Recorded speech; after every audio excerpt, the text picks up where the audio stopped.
Cathar Love 103. Message from Montsegur.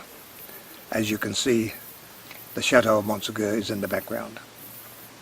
It's not the original chateau, which was destroyed when the Crusaders, led by the Catholic Church, destroyed it and took over 200 Cathars down the path and burnt them. The remarkable thing which was commented by those belonging to the church was that there was no screams from the Cathars. I've talked about these things before, but there's just one or two things that I have come to my attention, and one is that we were talking and people have the feeling that they're impotent about situations and people, and sometimes it might be someone that you don't like but you have to work with, or might be even dogs barking and they're driving you crazy, and what can you do?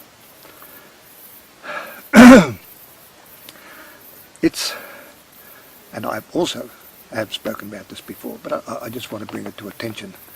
And I suppose it boils down to the fact that thoughts have power, and by creating positive energy through positive thoughts, you can actually affect the situation.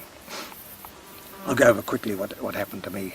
And there was a guy, Kevin, and he was at a dance some 10 years ago, and he had problems with his postage. The postman, he told me, puts all the letters in, folded over, and he said, you know, it's driving me crazy because sometimes they're photos. And I said, well, just get a bigger letterbox. He said, no, the letterbox is big enough. So I thought, look, I don't really know, but I said, you know, one thing you could do is just positive thoughts about the guy. If he's married, I hope his marriage is going well, the kids are going well, and he's getting on well with the dog, he's getting on well, he's paying all his rent, or he owns his home. Doesn't matter, just positive thoughts. Anyway, to cut a long story short, the following Friday, he saw me, and Kevin said, you wouldn't believe it, I did that.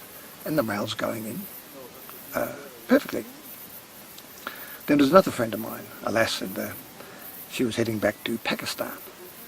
And she said, oh, I'm going to give that sister-in-law a real browbeating when I get back, because every time I want to talk to my brother, she sends him off on an errand to do the washing, or go down the street and do shopping or whatever, but anything to keep us apart. She said, I'm going to get stuck into her when I get back. And I said, look, all I know is that anger begets anger, violence begets violence. I know a bit about that. And why not? I gave her the same advice. Have really wonderful thoughts about your sister-in-law, and just hope everything's getting on well with her. And that was on that particular day. At 8:30 the next morning, she rang me up, and she said, John, she said, my sister-in-law's never rang me ever. And she said, but I did that last night. I had all these positive thoughts about her, and I had loving thoughts about her, and I thought I'd give it a go. And she rang me this morning and said, she said, I'm going to make that 2 weeks the best 2 weeks you've ever had with your family. So I can give you some other examples, but I won't. But what I'm trying to say is that in a situation like that, where you've got somebody, you can, by having positive thoughts, do something about it and affect the outcome of the situation. Now, I'm not guaranteeing you success on this, but I can just say that it does work, and it certainly worked for me. As regards Montsegur, this is the third time in the last 8 to 9 days we've been up here. We've meditated. On the first day, did I feel something? No. In fact, staying at Montsegur village and here, all I felt was peace and tranquility. I know the tragedy that happened, but I can't feel any energy regarding tragedy as far as I'm concerned. I meditated. I must say that I felt this very strong heat in my hands, and a point that Cathars, when they pray, they don't pray like this. I'll call it the Christian way. What they do is, as if you're meditating, they have the two hands, just one laid inside the other, and they just have it in a meditative position, and they make their affirmations or their prayers in that direction. There's none of this business. I'm not decrying that. People can use their hands the way they are. I'm just mentioning that it was put to me that the Cathars do it, and that feels very comfortable with me. On this occasion when I did feel this intensity of heat in my hands, but that was all. However, when we descended Montsegur, that was Monica and I had this tinnitus, as far as I know, is like ding, ding, ding, ding, but it was a rushing sound, like the rushing of waters,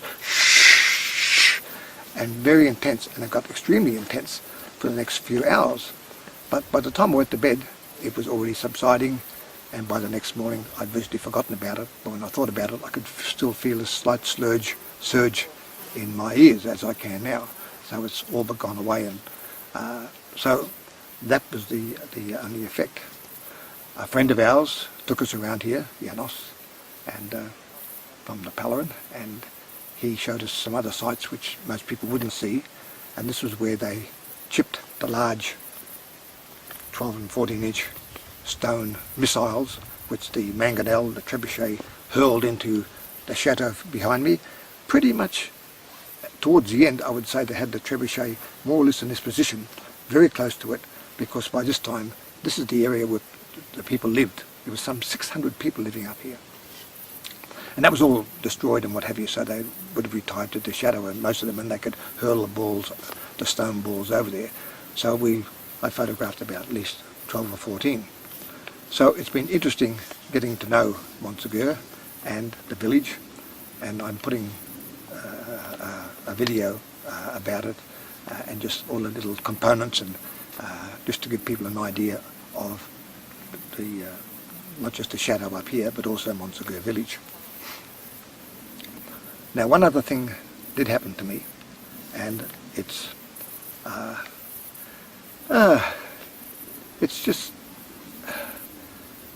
there are people, there are philosophers, and there are people who study ancient history and how the world evolved, and there is a thing called the cataclysm theory, where at different times the world has actually gone into a cataclysm of one form or another, ice age, whatever, and civilizations have come and gone, been destroyed. We've heard of Atlantis, Lemuria, these different civilizations.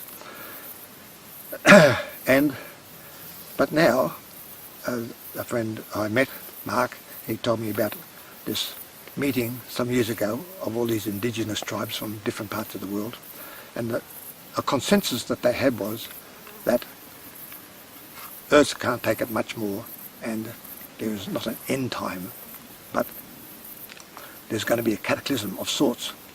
And I don't think it needs to be a scientist, but for instance, Montsegur here, there's a creek, I don't know the name of the creek, that runs by the village. For the first time in living memory, the water's not flowing in it. So this is happening all around the world. There's aquifers in the United States which have dried up. In Saudi Arabia, they're completely gone. And they're through, people used to use windmills once, and now, unless you've got energy, you can't extract water from the bottom. And the aquifer, the big one in America, is going down at least a foot a year, to the point that it's just going to run out, and in some areas it is already running out. We've got various crises happening throughout the world, and a lot of them are to do with religion and religious differences. We've got climate change, even though we still have our skeptics about climate change. But if we start taking all these components together, and the melting of the ice cap, I heard this Chinese anthropologist, or not anthropologist, but climate scientist, and he said that something like 1/3 of all the glaciers that fed the major rivers that went to go into China and the Asian countries, Vietnam, these glaciers have disappeared completely.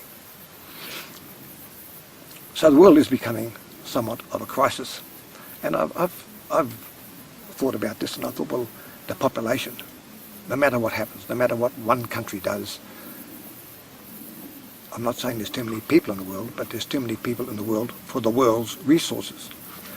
So how do you stop people having families? So I feel the Earth, and it's just my feeling, is coming to a point of no return, where the Earth itself, our Mother Earth, in order to survive, will need a cataclysm of sorts, literally, to wipe out. It's like if we have deer in North Africa, there was too many kudu deer, and they were eating all the leaves of the particular tree they fed on, and so the leaves just produced tannin until they wiped out something like about 4/5 of all the deer right across North Africa. Then the trees stopped and they produced tannin, which actually turned their stomachs into leather, until 4/5 of the deer had been exterminated. We have a couple of pilgrims passing by. Bonjour, bonjour.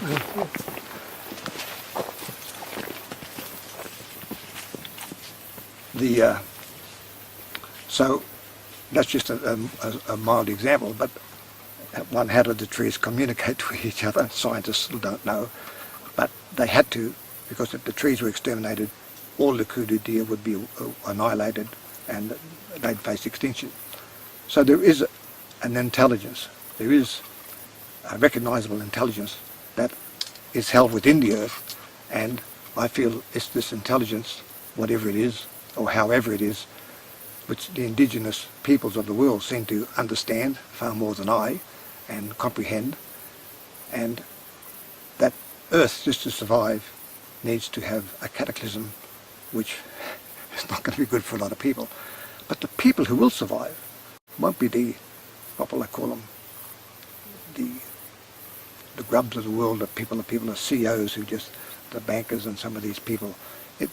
These people will go under, and lots more, but it will be the people who already survive. I mean, just in Montsegur, the people there are very, very poor, but they hunt, they grow their food, their crops. This is happening all over the world. These people who know how to survive will survive, and the people who are smart enough to get land in the country or whatever, and where there's water, and so I'm sure there'll be lots of people in areas like that would survive such a situation as they have done before, and will probably do again in the long-term future.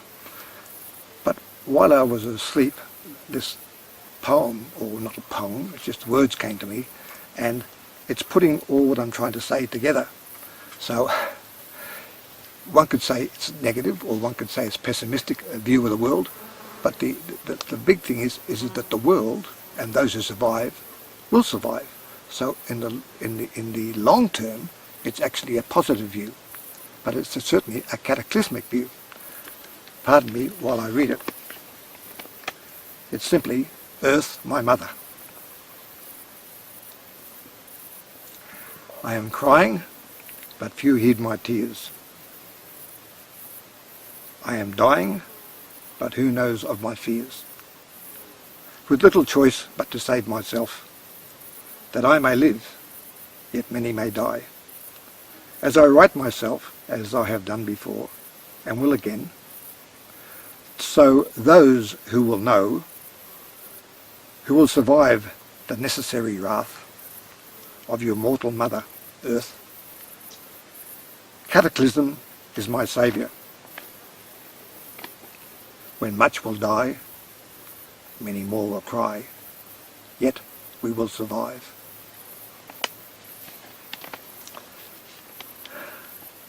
Take what you will.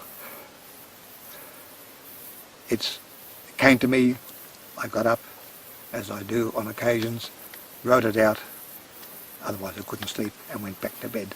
But basically, this is a belief that I also share, as with many other, and certainly many people of indigenous backgrounds. Here in Montsegur, it's been an amazing experience. It hasn't been anything overwhelming. I haven't had a cry or anything like that. I've met some wonderful people in the village. I'm putting things together with it. I managed to get some Cathar music, and my schoolboy French has been put into good use. But I would say, if you ever have the chance to come to Montsegur, it's certainly an experience that you'll not regret, and certainly never forget. On that note, I'll say bye for now. Bye.